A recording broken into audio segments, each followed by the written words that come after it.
Today we're exploring Tim Burton's 2005 adaptation of Charlie and the Chocolate Factory, a film that presents a unique perspective on wealth, eccentricity, and the surprising path to succession. Our story begins by introducing the enigmatic Willy Wonka. His world-famous chocolate factory has been closed to the public for decades, fueling public fascination and speculation. We meet Charlie Bucket, a young boy living in profound poverty with his 4 bedridden grandparents and his 2 parents. Their existence is marked by scarcity, symbolized by their daily meal of cabbage soup. Charlie's purity and optimism stands in stark contrast to his bleak circumstances, establishing him as the moral center of the narrative. Suddenly, Wonka announces a global competition. 5 golden tickets have been hidden in chocolate bars, granting their finders a tour of his legendary factory and a chance at the undisclosed grand prize. This announcement triggers an unprecedented frenzy, transforming the seemingly simple act of buying a chocolate bar into a worldwide obsession. The first 4 golden tickets are quickly discovered, introducing us to a diverse yet distinctly flawed group of children and their equally problematic parents. Augustus Gloop, an overindulgent German boy whose primary characteristic is an insatiable appetite. His finding of the ticket highlights the immediate gratification sought by many. Veruca Salt, a spoiled British girl whose wealthy father, a nut baron, simply buys an excessive number of chocolate bars until a ticket is found. Her character embodies unchecked privilege and the consumerist impulse to acquire anything desired. Daddy, I want another pony. Violet Beauregard, a highly competitive American girl obsessed with chewing gum, whose drive for superiority extends to all aspects of her life. Her mother, a former cheerleader, actively encourages this competitive nature. Mike TV, a cynical, technologically obsessed American boy who ironically dislikes chocolate. He uses statistical analysis to deduce where a ticket might be found, representing a detachment from traditional wonder and a reliance on logic over magic. Each of these characters serves as a caricature of a particular societal flaw, setting the stage for their eventual tests within Wonka's factory. Back in the Bucket household, despite his family's desperate situation, Charlie maintains his hope for his birthday. He gets a chocolate bar, but sadly without a golden ticket in it. Even his grandpa gives all of his saved money to Charlie for him to buy a chocolate bar. Yet again, no success. Through a series of improbable events, first finding a discarded dollar bill, then purchasing a chocolate bar, he discovers the 5th and final golden ticket. This moment reinforces his narrative's central theme, that genuine goodness and humility are eventually rewarded, often in the face of overwhelming odds. Yet, the ethical dilemma of whether Charlie should sell his ticket for much needed money is briefly explored, ultimately reaffirming his inherent goodness, as he chooses the experience over immediate financial gain.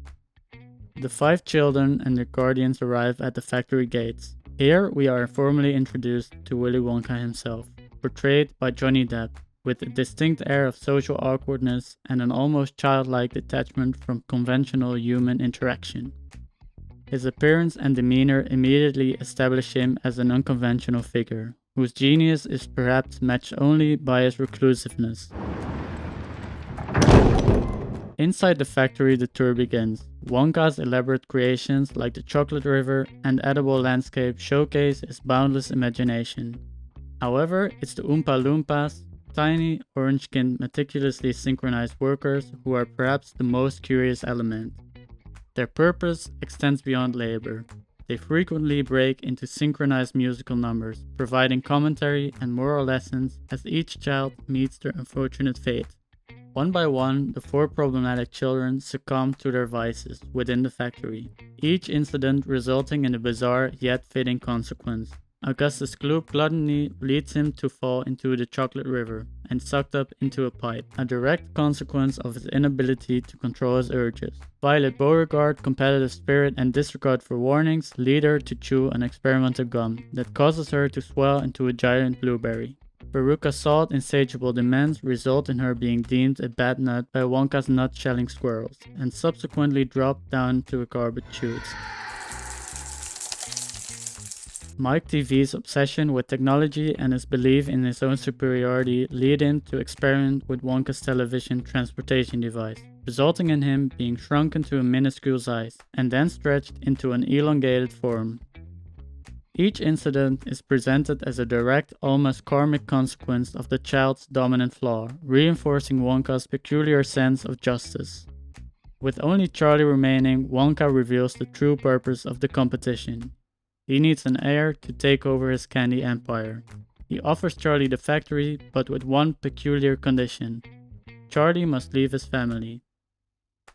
This demand stems from Wonka's own deeply rooted unresolved trauma concerning his estranged father, a strict dentist who forbade candy. Wonka believes that family attachment are a hindrance to pure creative pursuit. Charlie, however, refuses. His unwavering loyalty to his family, even in poverty, stands in direct opposition to Wonka's isolated existence. This refusal triggers an emotional crisis in Wonka, causing him to lose his creative spark and the joy he once found in candy making. I make the candy I feel like, but now I feel terrible, so the candy's terrible.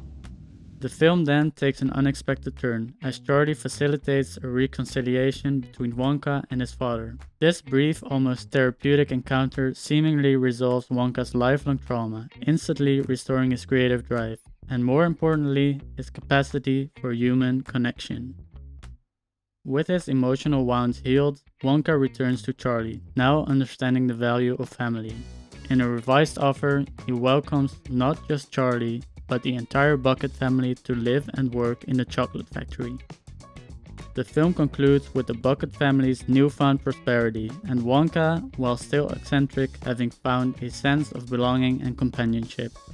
Charlie and the Chocolate Factory thus presents a narrative that, while visually fantastical, also subtly critiques consumerism, examines the consequences of unchecked behavior, and ultimately champions the enduring power of family connection over material wealth. It's a film that, upon closer inspection, reveals a layered commentary beneath its vibrant, whimsical surface. That's my deconstruction of Charlie and the Chocolate Factory. Thank you for watching, and let me know what movie you want to see next time.